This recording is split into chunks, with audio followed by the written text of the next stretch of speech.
গিলয় পুলি গিলয় অৰ্জুন হাৰজোড় বিনামূলীয়াকে দিয়া গৈছে।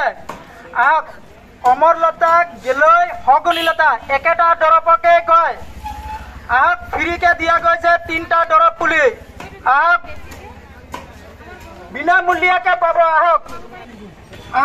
অমরলতা গিলয় সগুণীলতা একেটা বস্তুকে কয়। আপোনালোকে চাই লওক, এইটো হ'ল ডেংগু, মেলেৰিয়া, চিকনগুনিয়া, জ্বৰ, বিষ, মাথা বিষ, মানে 100 গুণ এইটোকে সগুণীলতা বুলি কয় আমাৰ অসমীয়া ভাষাত। কোনোবা মোবাইলত চাইছে, আজি প্ৰকৃত আপোনালোকে গাড়ীত আমি 800 পুলি আনিছোঁ ফ্ৰী বজাৰত বিনামূলীয়াকৈ দিবলৈ। এজনৰ ঘৰত থাকিলে 10 ঘৰৰ কামত দিব।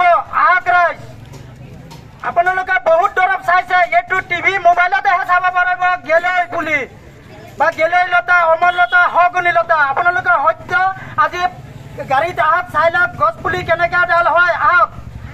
পাণ গছৰ লেখীয়া পাতটো হয়, আপোনালোকে গিলয়টো চিনি পাব, সৰু সৰু ফুট কাইটৰ হয়।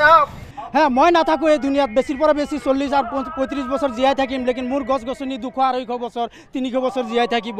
নমস্কাৰ, মই আজি 3 বছৰৰ পৰা কৰি আছোঁ। মই এতিয়ালৈকে 2,80,000 টকাৰ গছপুলি স্কুলত আৰু নেশ্যনেল হাই ৰোডত মই লগাইছোঁ। এতিয়া মই 2000 পুলি কৰিছোঁ নিজৰ ঘৰত। নাৰ্চাৰী দৰৱ পুলি গিলয়, হিন্দীত কয় গিলয়, অসমীয়া ভাষাত অমৰলতা আৰু সগুণীলতা কয়। এইটো ফেমাছ দৰৱ হয়, আপোনালোকে মোবাইলত চাব পাৰে, টিভিত চাব পাৰে। হাৰ বেমাৰৰ হয় 100 গুণ, সেইটোৰ কাৰণে সগুণীলতা। মই নিজে 2000 পুলি নাৰ্চাৰীত কৰি ল'লোঁ, তাৰপিছত হাৰযোৰ কৰিলোঁ।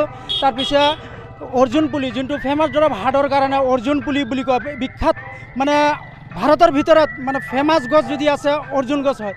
মানুহ বিচাৰি নাপায়, তাৰ ছালটো লৈ গছটো মাৰি পেলাই। সেইটো মই 4500 পুলি কৰিছোঁ নিজে। এতিয়া বজাৰে বজাৰে মই 800-800কৈ পুলি মই বিনামূলীয়াকৈ ৰাইজক বিতৰণ কৰি আছোঁ। গছ গছনি লগাবৰ কাৰণে খুব মোক ভাল লাগে। আজি এটা মানুহৰ বয়স হ'ল 80-85 বছৰ। এটা গছৰ 200-250 বছৰ এটা গছ জীয়াই থাকে। আজি যদি গছটো যদি মই আজি লগাই গৈছোঁ, আজি মোৰ 45 বছৰ বয়স হৈ গৈছে, আজি যদি মই গছটো লগাই গৈছোঁ 200 বছৰ গছটোৰ আয়ু হ'ব। লোকে চাই ল'ব। মই ফল ফলন্তি গছ লগাইছোঁ, লোকে যেনেকৈ আম, কঁঠাল, জাম, সাৰ ফলৰ গছ লগাইছোঁ। মই নাথাকোঁ এই দুনিয়াত, বেছিৰ পৰা বেছি 40 আৰ 35 বছৰ জীয়াই থাকিম, লেকিন মোৰ গছ গছনি 200-250 বছৰ 300 বছৰ জীয়াই থাকিব। মই ৰাইজৰ পৰা অনুৰোধ কৰিছোঁ, গছ গছনি জীয়াই থাকিলে আমি অবিহনে জীয়াই থাকিম। এইটো ভাবক যে এজন মানুহ গছ কটাৰ আগত 2টা গছ পুলি ৰোপণ কৰিবলৈ, এইটো ভাবি থওক যে মানুহটো পটককৈ গছটো কাটি দিয়ে।